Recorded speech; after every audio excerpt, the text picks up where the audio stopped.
안녕하세요. 맛동산의 정보현입니다. 맛동산 먹고 즐거운 파티. 저희 영상 중에서 대출 관련 영상을 많이 관심 가져주시는 것 같아서 오늘도 대출에 대해서 좀 더 깊이 알아볼 생각입니다. 먼저 기준금리는 낮아졌다고 하는데 왜 내 금리만 이렇게 오르는 걸까요? 그리고 혼합형, 고정형, 변동형 이런 다양한 상품들이 있는데 어떻게 비교를 잘 해서 이 최장기 상품인 대출을 좀 이자를 좀 줄여볼 수 있는 방법에 대해서도 몇 가지 팁을 좀 드릴까 합니다. 먼저 기준금리 내렸는데 왜 내 주택담보대출 금리는 올랐을까? 먼저 대출 상품의 구조, 기준금리나 금융채, 가산금리 등 금리 요소를 좀 아셔야 됩니다. 많은 금융 소비자들이 기준금리가 내리면 대출금리가 모두 내려간다고 생각을 하지만 주택담보대출에 이걸 적용하면 절반은 맞고 또 절반은 틀린 이야기가 됩니다. 대출의 금리 결정 방식이 달라서 기준금리 하락은 변동금리의 하락을 보장할 수는 있지만은 고정금리, 흔히 이제 혼합형이라고 얘기를 많이 하는데요. 이 대출의 하락을 보장하지는 않기 때문인데요. 시중은행의 주요 대출 상품은 변동금리와 혼합형 고정금리, 5년 고정인데요. 이렇게 크게 두 가지로 나뉩니다. 혼합형 대출에 연동되는 금리는 금융채 5년물을 적용을 하는데 이 채권 금리가 상승을 한 것이죠. 코로나19 확산에 따른 경기 둔화 우려가 커지면서 외국인이나 기관 투자자들이 은행이나 금융기관이 발행한 금융채를 매도하면서 현금 확보에 나서게 되고 이렇게 되면서 채권의 가격이 하락을 했고요. 채권 가격의 하락은 금리가 올라간다는 의미이지 않습니까? 한국은행이 기준금리 내렸지만 내 주담대 금리가 높아진 건 이 금융채 5년물의 금리가 코로나의 영향으로 1.3에서 1.68% 이렇게까지 높아지고 이걸 기준으로 대출금리를 적용하는 혼합형 상품 가입자가 많았던 이유인 겁니다. 현재는 1.4% 수준으로 다시 안정세는 되찾고 있습니다. 일반적으로 혼합형 주택담보대출은 금융채를 기준으로 해서 3년에서 5년 고정금리를 적용한 후에 6개월, 12개월 변동금리를 적용하는 것이 일반적입니다. 자, 대출에 적용되는 금리가 이렇게 다르다는 것을 좀 짚고 넘어갈 텐데요.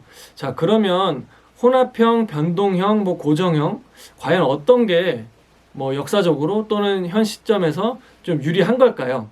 어떤 대출 금리가 유리한지는 정부의 부동산 대출 관련 정책 변수라든지 향후 금리, 시장 금리의 전망이나 중도상환 수수료 부담 여부도 있고요. 다양한 요소에 따라서 달라지기 때문에 일률적으로 설명하기는 좀 어렵긴 하지만 차주 입장에서 어떤 대출 금리가 유리할지를 개괄적으로 파악해 볼 수는 있습니다. 가장 중요한 판단 기준은 예상 대출 이용 기간이라고 보면 되겠습니다. 일반적으로 시장 금리 변화를 실시간으로 반영하기 어려운 탓에 혼합형, 고정형 상품 금리가 변동금리보다는 좀 높죠. 이용기간이 짧아서 고정금리 대출 대비해서 변동금리 대출 이자 부담액이 적은 시점까지라면 변동금리가 유리할 것이고요.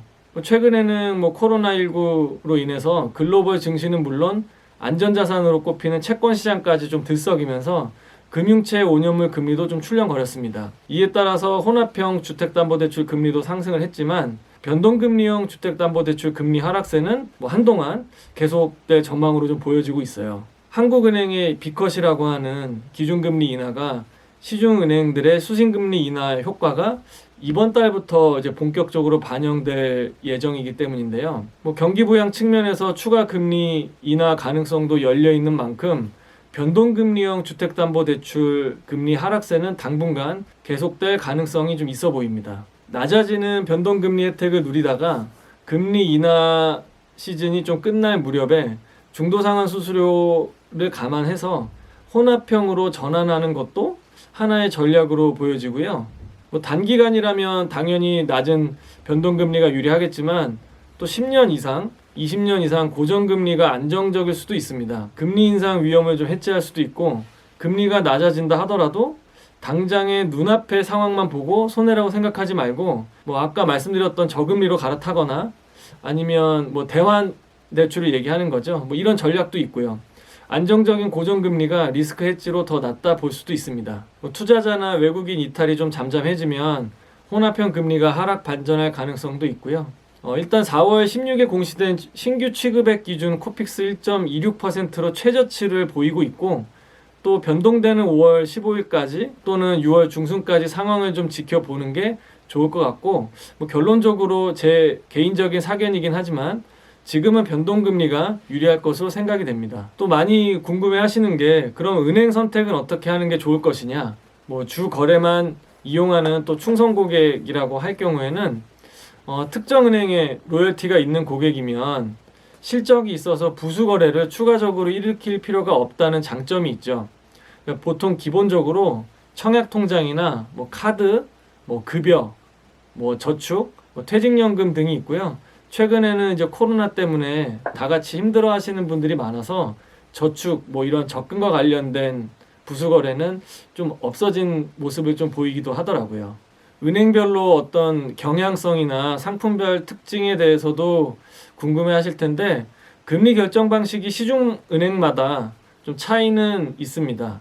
신규 코픽스를 기반으로 해서 신규 코픽스 연동 주택담보대출 금리를 산정하는 시중은행도 있고요. 자체적으로 금리를 은행에서 산출한 다음에 신규 코픽스 변동분만 반영하는 방식으로 최종 전달되는 고객에게 대출 금리를 사용하는 은행도 있습니다. 이게 중요하다기보다 각 은행별로 상품의 차이보다는 프로모션이나 마케팅 차원에서 영업적인 드라이브를 걸 때가 좀 있어서 그걸 잘 포착하는 것이 더 의미가 있을 것으로 생각이 됩니다. 이건 어떻게 파악하면 되는지 이어서 말씀을 드리도록 할게요. 당장 급하게 대출이 필요하신 분이 아니라고 하면 좀 시기적으로 좀 더 좋은 대출 적기가 있을까?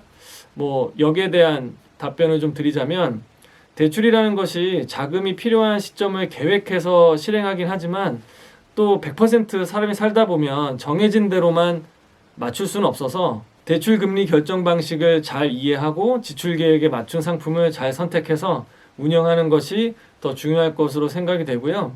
최장기 상품인데 방치되는 경우를 너무 많이 봐왔어서 금리만 놓고 보면 현재 가치 전 세계적으로 금리를 낮출 때가 좀 유리할 것으로 생각이 되고요. 소득이 증가해서 단순히 투자 목적의 레버리지 수단으로서만 보기에는 규제가 많기 때문에 지금은 그렇게 적합해 보이진 않습니다.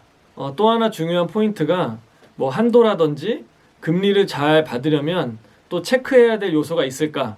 이런 포인트에 대해서는 토지나 상가와 달리 주택은 이제 어느 정도 정형화 또는 이제 규격화 되어 있고, LTV나 DTI 같은 범위를 국가에서 정해놨기 때문에 그 이상 추가로 한도를 늘리는 것은 좀 쉬운 일은 아닙니다. 다만 금리는 가장 싼 이자를 찾는 꿀팁이 있습니다. 이 노하우는 지난 영상에서도 아실의 거상쌤과 함께 말씀드린 적이 있었는데요. 요약해서 말씀을 드리면 전국은행연합회에서 이걸 다 비교를 해줍니다.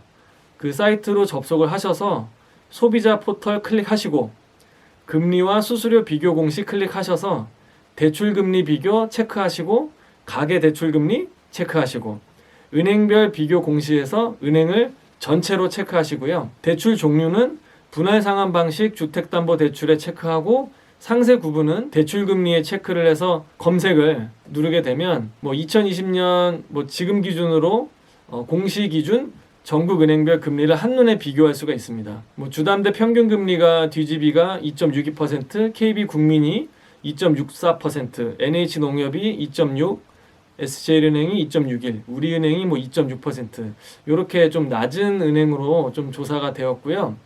아마 여신 담당자가 대환대출 연락을 가장 많이 주거나 받는 은행이 아마 될 겁니다. 금리를 알았다고 끝난 것이 아니라 이제 실행에 옮겨야 될 텐데 중요한 포인트가 하나 더 있습니다. 최종적으로 고객에게 전달되어지는 금리는 금융채와 코픽스와 같은 시장금리, 대출의 기준금리라고 하고요. 여기에 금융기관마다의 스프레드라고 하는 가상금리가 더해지고 감면 조정금리를 더하고 뺨으로 인해서 최종적으로 정해지는 건데요. 금리 우대를 받기 위해서는 부수거래가 따라올 가능성이 높죠. 그래서 금리가 낮은 은행들 중에서 담보주택 인근의 영업점에 좀 전화를 해서 대부계와 대출 세부 컨디션에 대해서 확인을 하면은 그래도 시간을 좀 줄일 수가 있겠죠. 아무래도 전화로는 상담이 제한적일 수 있기 때문에 최대한 구체적으로 지금 내가 대출이 급한 뭐 이런 상황들, 주택 정보와 컨디션을 말을 하고 답을 얻으면 바로 방문할 때보다는 아마 나을 겁니다. 그리고 분양받으신 분들 집단 대출 받았다가 이제 중도금을 입주하면 담보대출로 전환할 때가 있죠. 새 아파트 입주 시기에 맞춰서 대출 전환할 때는 아마 해당 아파트 단지마다 입주 예정자 회가 있고 온라인 커뮤니티나 카페가 다 있을 겁니다. 이제 각 은행 영업점에서 입주 시기에 맞춰서 뭐 자금과 고객 유치를 하기 위해서 대출 상담사 분들도 연계해서 보다 적극적인 영업을 하기 때문에 이 입주 예정자회를 거쳐서 정보를 좀 쉽게 수집할 수 있는 팁도 좀 챙기셨으면 좋겠어요. 자, 이렇게 이번 영상에서는 혼합형, 고정형, 흔히 이제 다 혼합형으로 통칭하고 있긴 하지만 또 변동형과 함께 어떤 선택이 나한테 가장 유리하고 기준금리 인하와 담보대출 금리가 꼭 이렇게 커플링으로 움직이지 않는 이유에 대해서 그 금리 결정 방식이 좀 알아둘 필요가 있다라는 거를 한번 좀 짚어드렸는데요. 그냥 제안만 받고 이게 제일 좋습니다라고 해서 선택하는 상품이라기보다 이걸 좀 알고 나면 똑똑한 소비자가 될 수 있지 않을까 생각하는 마음에서 이번 영상 마무리하도록 하겠습니다. 시청해주셔서 감사합니다.